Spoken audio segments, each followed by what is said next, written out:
force to be reckoned with. But internet web standards are pretty important. So we have fairly, you know, we can talk to people. So like, you know, when the Egyptian internet went down, like Internet Society like put out a statement, and there's a lot of behind the scenes pressure on, because you know, we know people who are the internet, what's called network operators, noms, like the people who, the companies, you know, they kind of share their data and to figure out how, okay, you know, we try to figure out what's going on. So, you know, that's what we can try to sort of say what's going on with stuff and make statements. I mean, we're politically not like the UN per se, like as a political body, but you know, I mean, Tim's very famous. Tim's a good guy. I mean, thank God. Like most of the internet forefathers are actually like decent human people. You know, so you know, Tim is really against stuff like the SOPA Act and all this stuff and all the deep packet inspection. Tim's really against deep packet inspection, really for users' right to privacy. And so anytime like somehow, because the thing is, because we're not monitoring any of the WikiLeaks stuff very closely.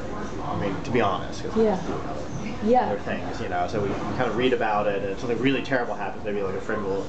Someone will email us, or we'll see it tweeted, and we're going crazy. But like, you know, if there is any point where like a statement would be useful, oh my gosh, but you have to, you have to say when, and you can't do it like very often. What I actually wanted to do was a law symposium prior to the next venue, court venue, that had either legal experts, tech experts talking about sort of like the comparative international issues as they affect the future of the internet. Like people like Lessig or Zittrain classically speaking, but like people like yourself even more so in a way, because you have such a grasp on the technical aspects of modern context. Yeah, you also not leave out, so Lessig and Zittrain are known very well. There's also there's more kind of politically radical folks. So say the Italians tend to be like less technically inclined, but like more radical politically, like the Italian groups. So there's a lot of Italians I could recommend who would be interested.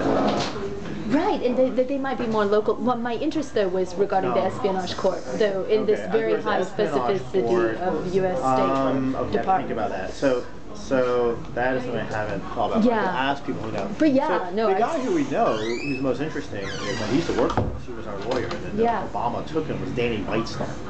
So Danny Weitzner was a lawyer who defeated the Clipper chip, which was an attempt by the FBI to put a backdoor to like everyone's device. So he's a good guy. He's a really good guy. And then, but the thing is now, kind of whatever, you know. The thing with people with Obama did kind of come in on this wave of idealism, believe it or not. And, you know, the system. Yeah, exactly. And the same thing may have happened to Danny. We haven't talked to him in a long time. Because Danny did all this wonderful anti-FBI, and now he's like second in command of the Commerce Department or something. Wow. He's like the head lawyer of the Obama administration in a lot of net stuff. So he's also quite busy, but we could ask him. I mean, he could recommend who would know on a purely for espionage. What is espionage? What does espionage fall on? It falls under like the 19th century basically, and so like it would be. That's not the Zimmer.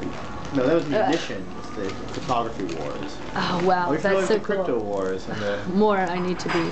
Okay, so the crypto wars that was where they were for public key encryption. This is in the 80s, I think. This is kind of Phil Zimmerman released this thing called public key PGP, pretty good privacy, which was the first time it was actually